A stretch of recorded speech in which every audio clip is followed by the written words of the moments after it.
Good morning. I'm so glad that you can be here with us today. I should say good morning, good afternoon, good night, because people in our group from all around the world.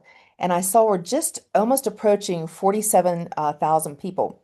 If you can't attend live today, this will, of course, be posted in the Facebook, but I'm also putting the link in the Facebook because we have a YouTube channel now, and you can pass that around to other people that are able to watch it through YouTube more easily. I'm Maria Lehman, and I'm one of the people that started our Facebook group. Carlene Brown usually hosts with me, but she's today getting ready to meet her brand new grandbaby that was being born during the evening. So, best wishes to Carlene and her family for lots of health. I'm very excited to be here with Dr. Janet Salmons. She uh, she described herself once as a free-range scholar, and I was so intrigued by that title because um, many of my students are free-range scholars, if you will, and I think also maybe uses the word scholar in the wild. And one of the reasons I think this topic is so important, and I'll drop the statistics from the article in later, ending in 2025, when we started beginning this year, around 9,000 professors had lost their positions for various reasons with federal government cuts and things like that. And so it's been an unprecedented time in the United States where people do need to think about what would being a free-range scholar be. And then also for people like myself, I'm much nearer to retirement than I am to the beginning of my career. And so I like to think about things Mhm. ahead. And so I'm trying to look at what Janet does as far as to be able to continue to be someone who contributes. So, Janet is a qualitative methodologist, a writer, an artist whose work bridges research and creativity and online scholarship. In fact, I'll try and put a link in for a very recent webinar she did on online scholarship and online research that was really helpful area. She publishes a monthly Substack newsletter. I'll drop that in also because that is a free resource. When the Field is Online is what it is called. And there's a companion podcast where she explores emerging ideas, innovative methods, and digital research practice. She is also the author of numerous books with Sage Publishing and Routledge. I'll put those in also. And I believe she's talking about that today. These are in areas such as qualitative methods, online data collection, ethical digital research, and for years was the research community manager for Sage Methodspace. And that's really where I got to know her because what I know about Janet is she is so generous to early career people. When she would ask me if I wanted to do something, I was always allowed to bring one of my students along who wasn't done yet to help with a webinar or do a blog entry, which, as you know, is huge for them as they move into their career. And then, very interestingly, just here in the last few years, Janet has started to be the fellow at the Center for Advanced Internet Studies. And this is a center in, I'm probably saying it wrong, but Bochum, Germany. And Mhm. there she previously was the scholar in residence for the April to June 2024. Janet, I'm going to let you take over and big welcome. Okay. Well, thank you, Maria, for inviting me to talk about this because it's really the first kind of talk that I've given about, about kind of my work life and, what I've learned that I hope will be helpful to others. So these are some of the topics that I will be discussing here today. So, I liked your thing of, in the wild. So, I found here's a picture of me in the wilds of the Rocky Mountains, not doing research exactly, but, just I do find that, being out in nature, I think about all sorts of topics that I want to write about. But, to start by, when I became fully independent as a researcher. I coined this term free range because I thought, it's the idea that I'm unbound by institution or by discipline or by national boundary because I work globally. So, that is, an opportunity to think in a very broad way. So, the first thing that I want to emphasize is that I invite you and that all of us, that we embrace our identities as scholars, that, we are scholars. That is who we are. somebody doesn't hire us to be a scholar, and that means they can't fire us from being a scholar. That's who we are. Then the things that we do, the actions of scholars, we do research, we write, we teach, we mentor, but those are activities of a scholar. So, what does that mean? As I try to define what I think, we aspire to as scholars, particularly in this era where I think around the world, there is a real kind of anti-intellectual pressure and, skepticism. So that's why I feel that we need to embrace this identity and talk about it. But what does it mean? So, first, curious. That's fundamental. What we need to be, thinking, looking around, observing, asking, listening, studying. And, I mean, what is it that makes us want to ask questions? Because asking questions is fundamental to any kind of research process. And then being flexible and open-minded. So how do we continue to build on what we know without being constrained by, the assumptions that we had from the past? Critical and creative. And I've written over time about the importance not only of critical thinking, but creative thinking. So critical, we're digging deep, we're analyzing. Creative, we're synthesizing and coming up with something new. So then we don't stand alone. We need to be collaborative and community oriented, finding our tribe, finding our, people who, we can nurture and who nurture us so that we can move forward. Honest and authentic, I hope that goes without saying. But, in an era of misinformation and disinformation, I think this is one of the places where there's a real need and opportunity for scholars, to be truth tellers and to share information, knowledge, findings that will help to illuminate the problems that are going on in our world. Persistent, because what we do is hard. It takes time. It takes introspection, like that picture of me out in the mountains. It may look like I'm just having fun, but I'm still thinking about the things that I'm working on and wrestling with, those ideas. So, being able to stick with it and courageous, because it takes courage to speak and act and be willing to rock the boat. Innovation is about change, and not everybody's happy about change. So we've got to be courageous to do that. So, my career, has not been a straight path. I was a professor for many years, and as Maria was telling you, in my background, prior to that, I worked at Cornell University for a long time in the theater department. So I've done all these different things, but I've continued to, everything that I've done, I use. And so, to me, this is a part of being a scholar. It's being, evolving, changing, but continuing to weave in the things that we've learned. And sometimes I find that, when I'm looking back at things that I did before, I'll go like, this is still relevant today. How can I bring this into what I'm doing now? But the the point that I want to start with in terms of thinking about what is the free lit range thing. So, I've worked independently throughout my career. So, while I was in a full-time faculty position, which was what some might call like a clinical type of position, because there was not support for research or a requirement for research, even in the doctoral faculties. It's kind of in a new university. It was, trying a different approach. But on one hand, there was no support for research. On the other hand, they left me alone.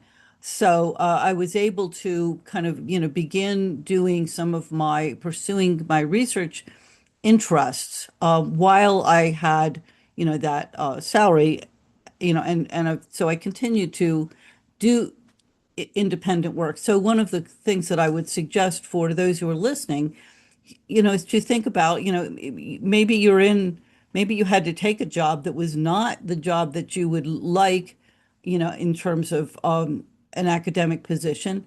That doesn't mean that you can't, begin to build your research interests and your reputation and credibility in those areas. So while I was writing all of these books, I had a full-time position. So on one hand, you might say, well, I'm just not that level of maniac, Janet. Sorry.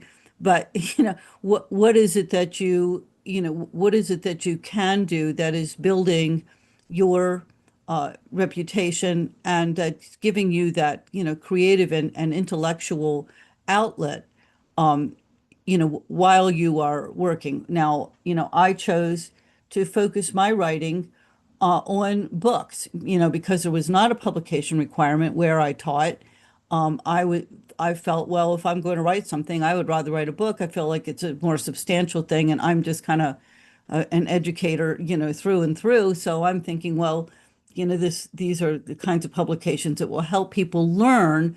For you, those choices may be different, but, think about what you can write, so that you're, getting out there and fulfilling some of those kind of core qualities of a scholar as you go. So, how can you do research independently? Um, there's obviously, both the opportunity in terms of being free range, you can do whatever you want, but on the other hand, how you don't have that institutional affiliation. Now, in this slide, what I want to, mention that often is a question people come up, it's like, well, what about IRB?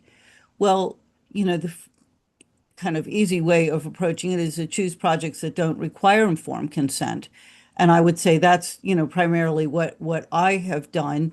The research that I'm doing, I'm a methodologist, so I'm looking at the kinds of research that's coming out, what people are doing. And if I'm interviewing people, it's kind of almost more on the side of kind of journalism. How did you do this? Why did you do this? And because I've been both at Sage with Methodspace and now with my Substack blog, highlighting and featuring the work of other researchers, then, I'm learning, as well as my audience, about kind of how those researchers are pushing the boundaries. So those are, activities that do not require informed consent. However, if you're someone who wants to do research that with human participants, where informed consent and an ethics review or an institutional review board review would be important, there are independent IRB services. You may have to pay something, but there are independent services that will, provide you with that kind of feedback and, that bit of oversight, at least, at your proposal stage. Now, that puts a bit of an impetus on us as researchers to be very explicit at the proposal stage, whereas, if we have a access through our institutions to an IRB or an ethics review board, if we have changes in the study, it might be, simple to go back to them. That would not maybe not be as easy if we're using an independent service. So, we need to kind of, determine our design more clearly in advance. However, it's a viable option, and there are more and more independent IRB services out there because there are more independent researchers who are conducting various kinds of studies on their own. And then, the other option would be to collaborate with scholars who do have access to those institutional support systems like the Ethics Review Board. So, there are some ways around that.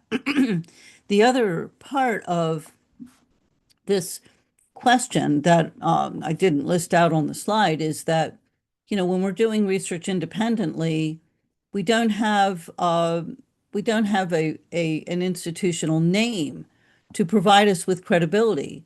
When I worked at Cornell, if I had a cornell.edu email address, that's going to perk up, someone's attention. Or if I had a Sage email address, whereas now it's just me.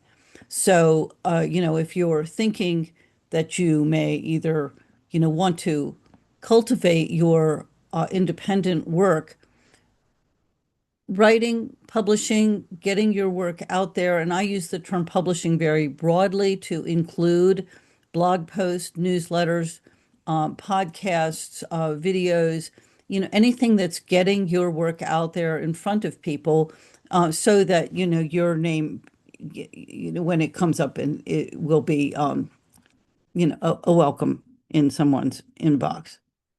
So, of course, we come to the question of like, well, how do you make a living doing this? So, what I described to you in terms of how I got started, is, being a scholar in addition to other employment. So, whether you say, well, I've got this project that I am working on, perhaps it's something that you started in your doctoral program, or this is something that you have developed with some collaborative partners.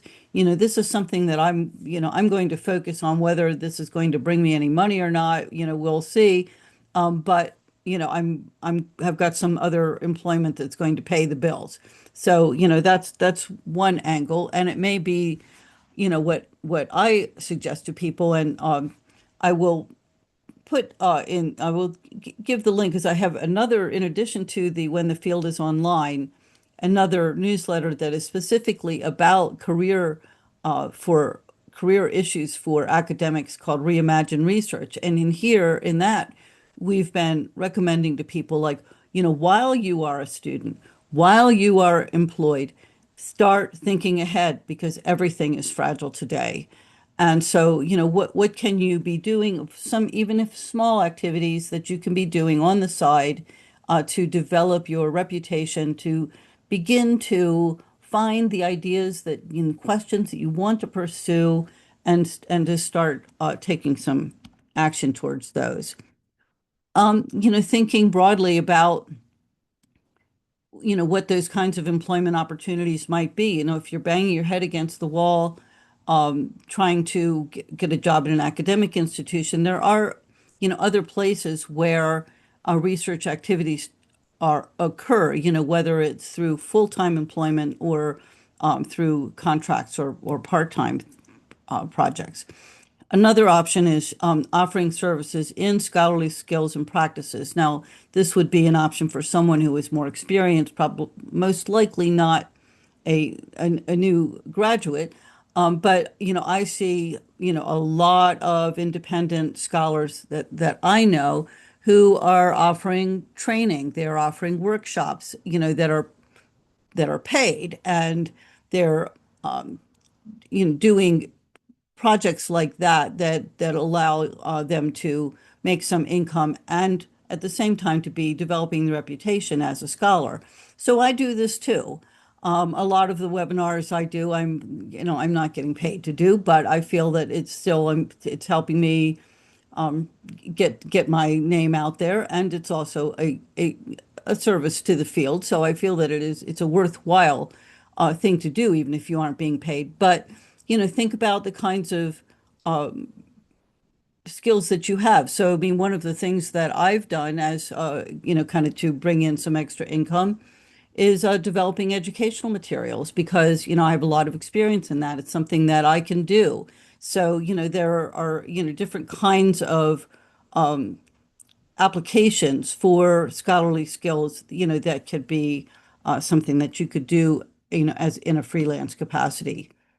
Option three, to, look for, not just, say, offering workshops or things like that, but what about doing small research projects for um, even like program evaluation for local organizations? Anybody who receives grant funding has to evaluate their project, to continue their funding. That's a very applied way of doing research. Um, there, other kinds of, say needs assessment, different kinds of research projects that could serve, depending on what your field is, how that's an avenue you could consider. And option four is, to apply for grants or fellowships. Of course, this is a competitive option and not an easy thing to find, but they do exist. So, I mean, I was quite amazed to have been accepted at the Center for Advanced Internet Studies for a fellowship that was a paid fellowship that allowed me to do some a research project on site, together with a group of other fellows. It was just an amazing experience. And now I continue as a fellow, and I will be returning to the center for another project this year. So, this is not like, I mean, with any of these, I think, if your goal was to become like a billionaire, this may not be your path, but there are ways of making a living. So, what is it that, we need to do? So, part of it is developing the confidence in yourself to kind of, put yourself out there, as a scholar and to affirm that identity, in a public way and to say, well, yes, I am an expert. Perhaps it's in this one little tiny thing that I know, but I am an expert in that thing. What is that? What is that thing that if you want to use the kind of crass corporate language, what's your brand? What is it that you stand for? And to be, very intentional about that and to look for your friends and partners and allies, who else is in this particular niche, who can you partner with?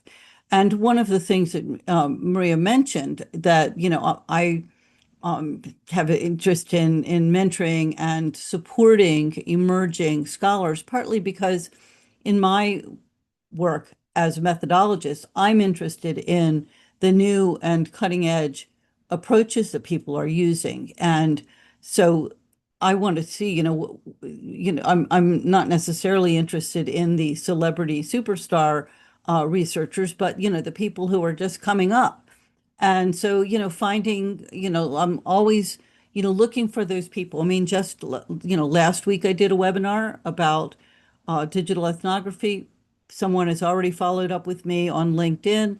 We're going to talk in the next couple of weeks so that I can hear about this interesting research this person's doing in India. I'm always, interested in people. And this is very tricky today and it's very tricky as an independent because I'm a member of the Authors Guild, which is a fantastic organization. Um, and I've seen in their, kind of discussion forum, several things of like, do not, if anybody writes to you like who you don't know, like just don't even follow up on them. And I'm thinking, oh no, because that's what I do. If I read an article by somebody that I think is really interesting, and perhaps I'm citing it, I'm referencing, I'm talking about it, I'll write to that person and say, this was really cool. I really like what you did with this. Do you want to talk about it on my, and so then I can feature it on my Substack, so I'm always kind of looking for people. And I thought, well, darn it, if I can't reach out to people, because I'm like network queen, so that would like squash my efforts. And one person from the Authors Guild, another member, wrote back and said, well, when you don't have institutional affiliation, what is it that's in your signature? So, that person said, oh, well, I looked you up on LinkedIn and I could see, you are who you say you are. Put that on your put your LinkedIn on your signature so that, what is it that, will show someone who, you're contacting that, you are who you say you are.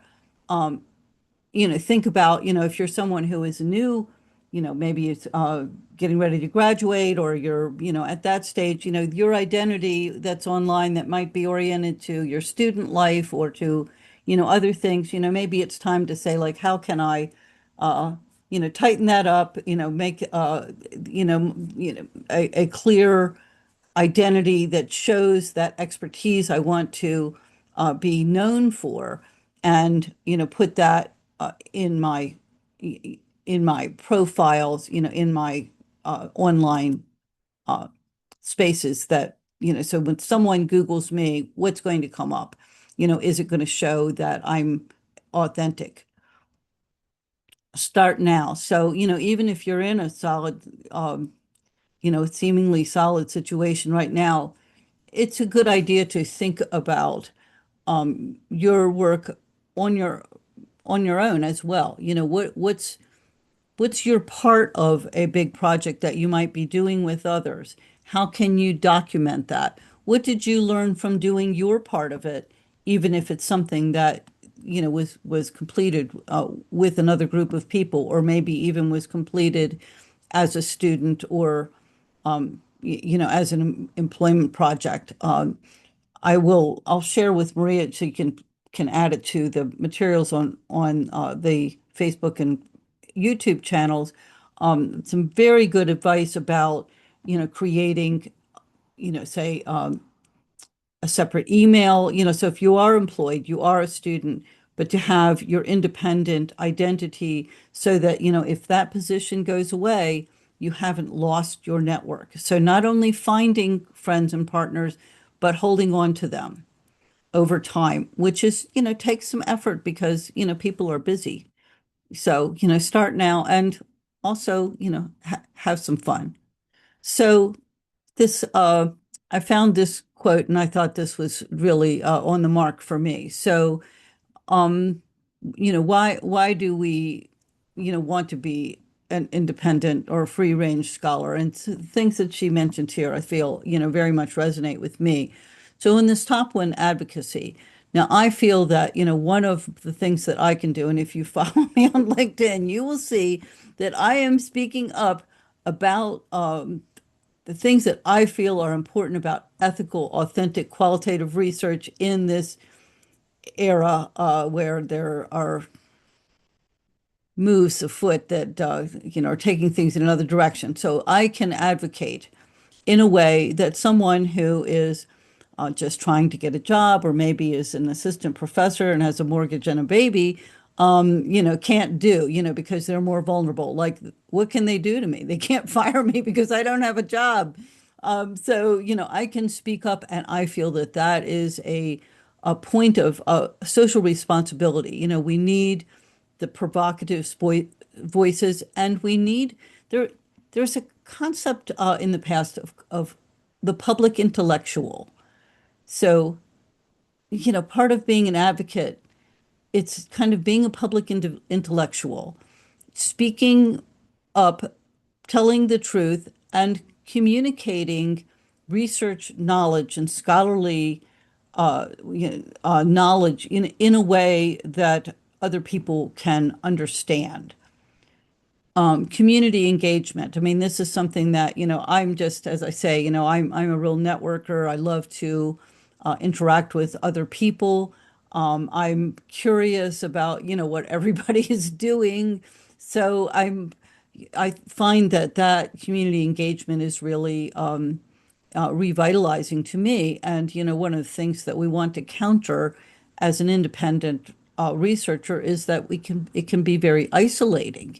If it's, we're just sitting here with our computer, perhaps we are a historical researcher and we're like digging into archives and reading stuff in the library. It could be very interesting, but, it can also be very lonely. So, how do we find those groups? Now, I mentioned the Authors Guild. Another one that I would really want to mention is the Textbook and Academic Authors Association, TAA. Fantastic group. And it's not an expensive organization to join. And they have almost every week there's something. They have what they call it community conversations, where, there's a topic and people log in. They started this during the pandemic and have continued it. They're webinars that are very intimate, small groups, so you get a lot of interaction. Find your niche, whether it's through the kind of the more the methods or the writing part of your work, or the disciplinary focus of your work. Who else is doing that? What professional societies are associated with it? Where can you find, your community and begin to foster the creation of new communities? Then, of course, the intellectual freedom that, especially today, we're seeing a lot of censorship and constraints in institutional environments. And, hey, if you're outside of the institution, you can think what you want and pursue the hard questions. And, one of the things that's kind of a less than positive aspect of our time today is that, a lot of topics that in the past would not have been a sensitive topic, are sensitive topics that, we can pursue when we are in an independent status. And personal satisfaction. I mean, I love reading and writing, and uh, I'm doing the things that I love, that I've chosen to do. It's kind of this is it's something that's meaningful to me, and I can do. And I think, I would just like add in a kind of cover the thread that covers several of these points, is that sense of service and of giving back. And so, I feel that, at this point in my career, where I've been doing this for a long time. I've been, you know, trying to learn, for a long time, if what I've learned is valuable to others who are just getting started or are trying to develop their ideas to design and conduct their research. If what I know can be helpful to them, I feel a sense of responsibility to give something back. And where I got my undergraduate degree at the College of Human Ecology at Cornell, the faculty positions there, as a land grant school, which is a phenomenon in the U.S., but their service was a part of that, as a part of the faculty job, not just service inside the institution, but service to the public. And I think that really was a seed that was planted, for me, to feel like, I there are a lot of things that I do that I'm not paid to do. And there are some people who are just kind of like, especially independent. I know independent researchers who are like, if I'm not getting paid, I can't give the time to it. I need to do projects that have some income associated with it. And that may certainly be your situation, but, look for those opportunities to give something back. Um, I just think that's a valuable part of what we do. There's a generosity of spirit. So just, I'm going to just, after this, to open it up to Maria. I know you have some questions, but I feel that, going back to the beginning of saying, let's affirm our identities as scholars. And being a scholar is a calling, not a job. This is something that we can continue through our lives. So, if whether we are, starting out and, maybe in another job that, is not academic, but we, want to pursue these questions we're passionate to understand, or, when we are, no longer in an employment um, time of our lives, we can continue being a scholar. That's our identity. That's who we are. And, to affirm that, I think, is a real strength. And that's something I would encourage you to think about. So I'll open it up and take your questions. Well, thank you so much. I'm starting to think that we should probably be having you write an article about this or something. Because this is such an important topic just in general, but then particularly in places like the United States, it's really highlighted now, as I discussed earlier. If you have a question, please feel free to put it in the chat because Janet knows me, I'll have tons of questions. I did want to start with, and I will add this link to the Facebook and the YouTube. Lately, I got to hear Janet talk about her work in online research. And Janet, I couldn't find the coupon, so we'll have to add that later. I Okay, just all right. can't. I looked through a couple, but your work bridges online research, creativity, and digital practice. And one of the things she's doing in the Substack is starting to blog out different sections from that textbook. The textbooks can be quite prohibitive expense-wise at the global level. But if she wanted me to remind you, if your institution has a subscription, for example, Sage has it's not called Methodspace. What is it called, Janet? Sage. Sage research methods. Thank you. So Sage Research Method. if you look on the list of databases that you have access to through an academic library, if you've already graduated from your doctoral program, if you are, I think library access is one of the, real issues. And Yes. afterwards I'll send you. I have some Substack posts that I've written that have some suggestions. But if you have library, so if you've already graduated, check with your university. A lot of universities do offer access to alums, or to the whatever the local university is where you live. Here's where you say, like, affirm your identity as a scholar. Go talk to them. Hi, I am a scholar. I am studying X, Y, and Z. You know, what access can I get, to this library? In Hmm. some Hmm. cases, it's like, even with the databases, it's like, well, you can have access if you come in person to the library. And in any case, there are ways of doing it. With the Sage Research Methods database, there is also a free trial. So there's always the option of, Okay. like, go in and, like, get everything that you want in that month and use it, because that particular database is not designed for individual subscriptions. And believe me, I tried when I worked at Sage. Yeah. I told Yeah. them they need to do this. In any case, in this database, there is there the full text of three of my books that you can get, kind of PDF chapter by chapter, Hmm. of the book, along with some other materials, and lots of materials from other researchers as well, of course. And my first textbook just went in there, Janet, my ethics textbook.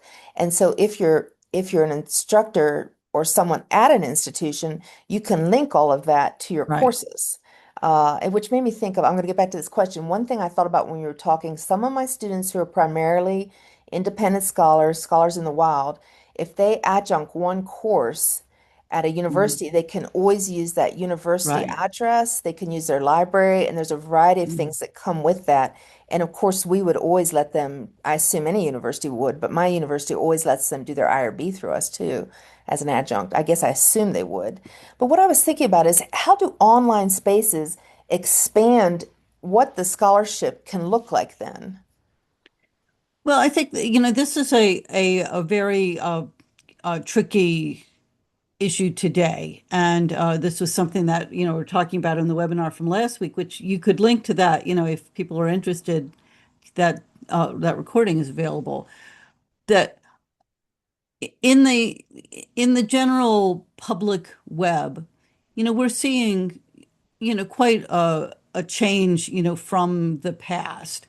There's a lot of, fake AI generated content, bots, all kinds of, cyberbullying, there's all kinds of stuff going on that can make it not be, it's not a kind and gentle, internet anymore. But, where are those spaces that do invite community? And, you know, I after looking around decided when I concluded my work at Methodspace at Sage and, was, moving to the point where I'm not, I don't have employment. I'm completely independent and looked around to see like, well, what do I want to do? So first I set up a blog on WordPress. And then I was like, how do I get the word out about this? Because then, it's just like, here you are, out there alone on the web. Like, how do I, how do I connect? Well, I need a newsletter or something. So then when I started looking for newsletter options, I thought, well, Substack allows you to do both. And here's a real fun fact if you are new to Substack, is that it's free to the writer. It's paid for by paid subscribers.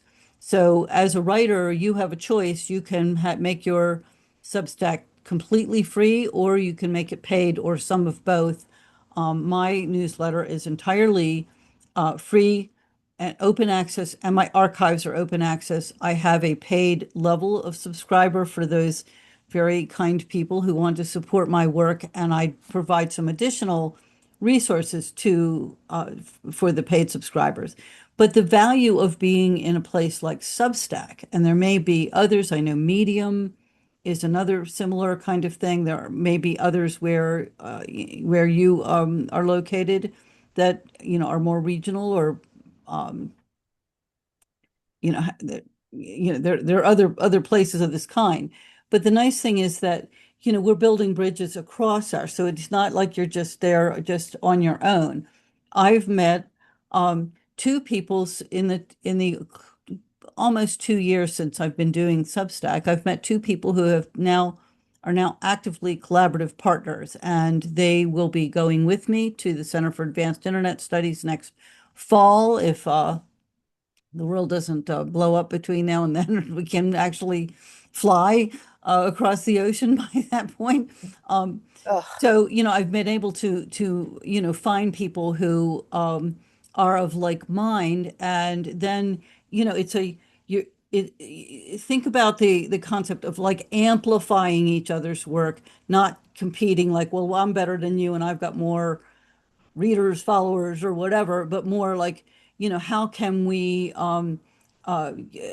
amplify each other's work and find, common ground. And so I think, that's a real asset of being a part of something like Substack. Also, mhm. there's no advertising, it's uncluttered, and you have control over your own space, which is different than, say, Facebook, where Yes. somebody else has control over it. Mhm. Is the colleague that you blog with in Substack, are they an independent, remind me their name, are they an independent scholar too?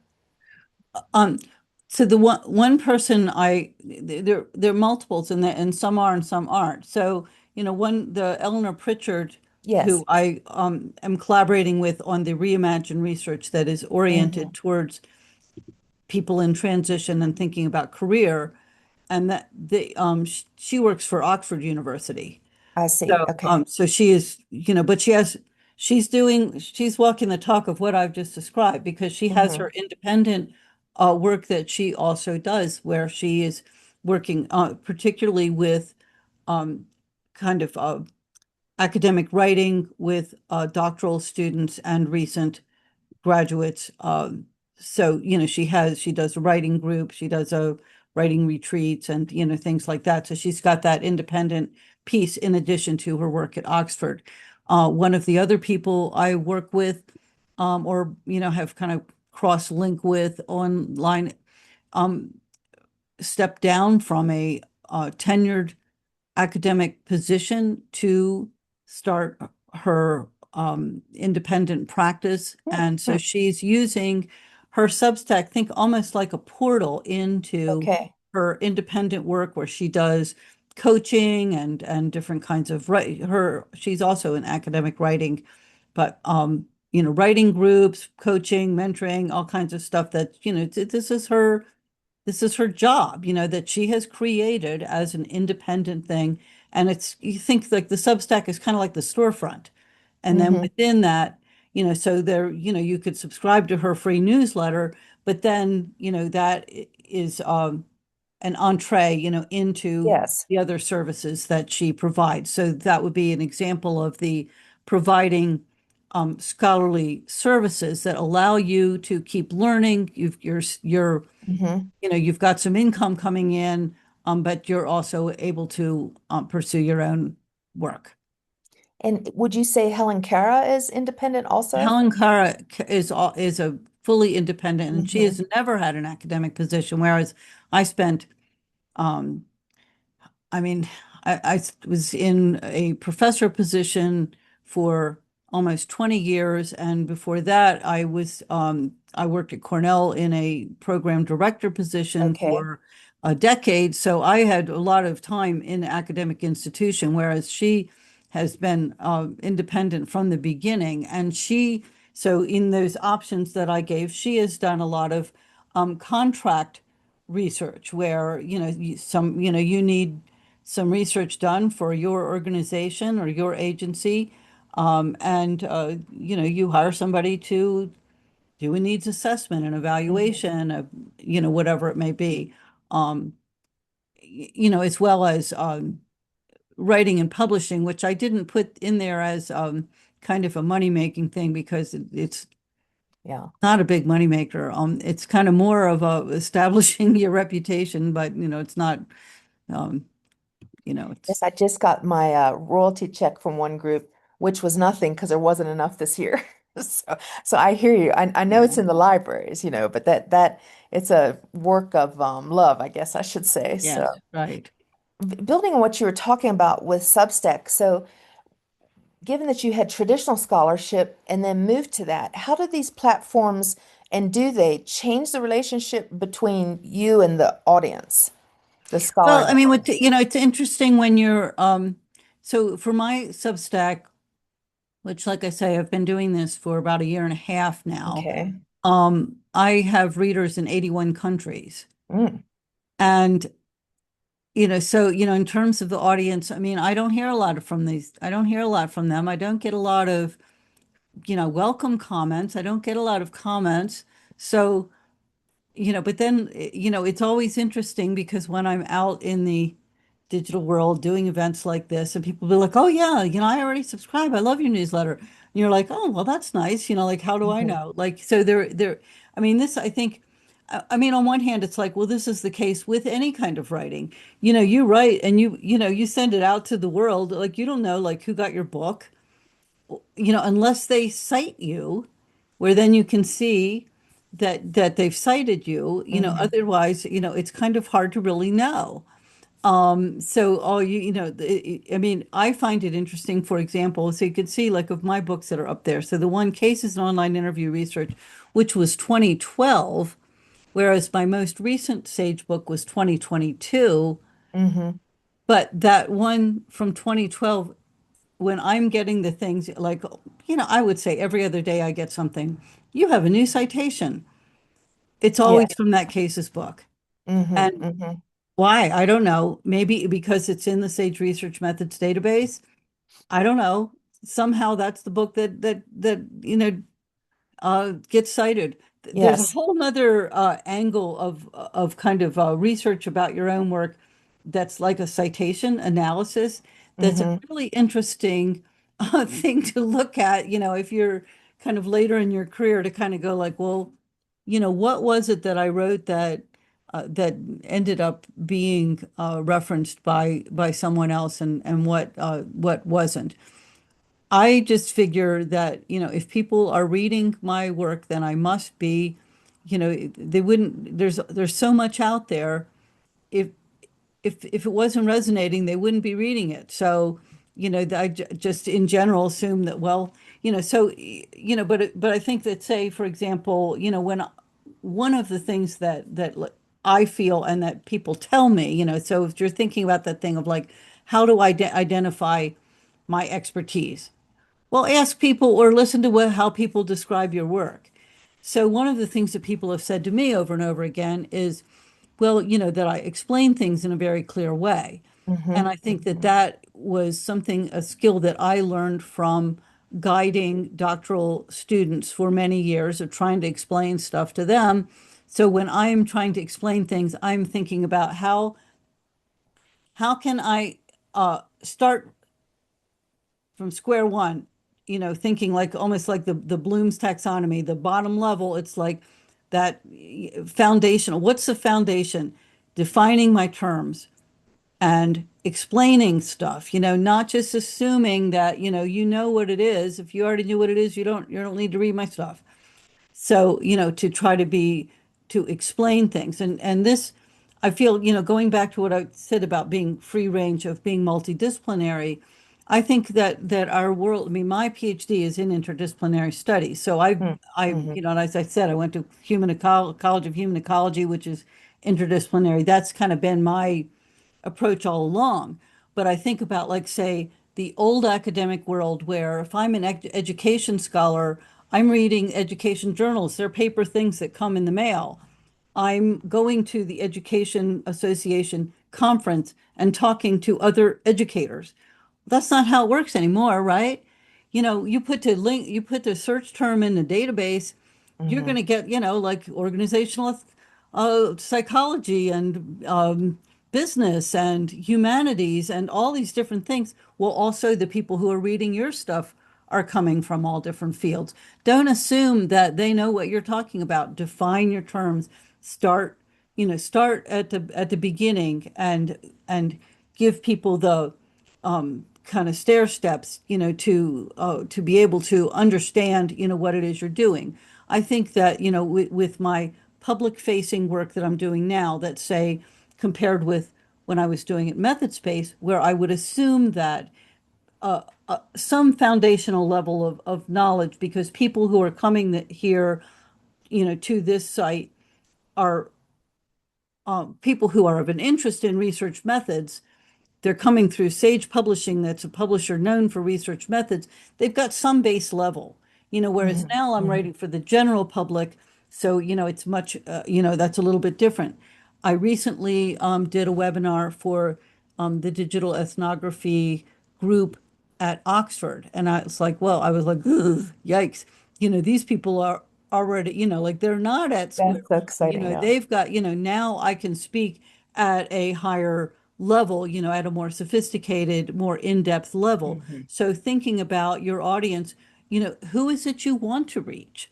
Mm-hmm. And what community are you trying to cultivate with the expertise that you're putting out there as an independent person?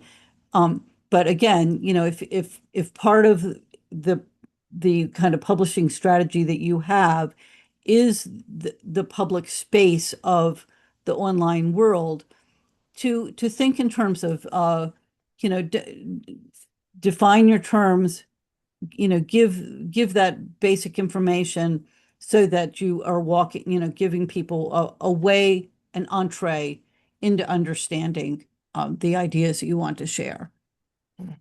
Yeah, that is just wonderful.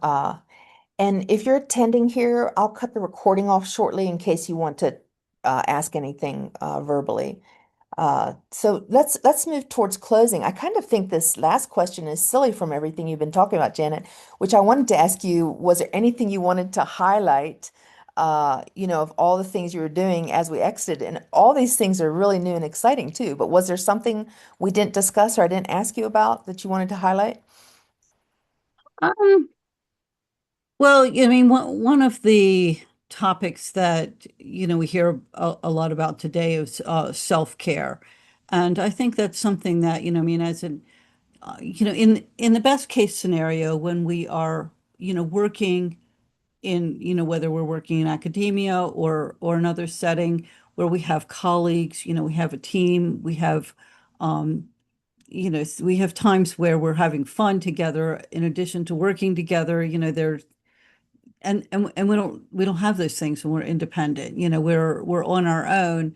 And certainly, I mean, during the pandemic, a lot of people, kind of for better or for worse, had some of those experiences of now, working remotely and finding that on one hand, gee, this is great because, I can go, put dinner on, or, move the laundry, or, make a phone call, or go to the doctor's, or do whatever it is, other things in life on my own schedule.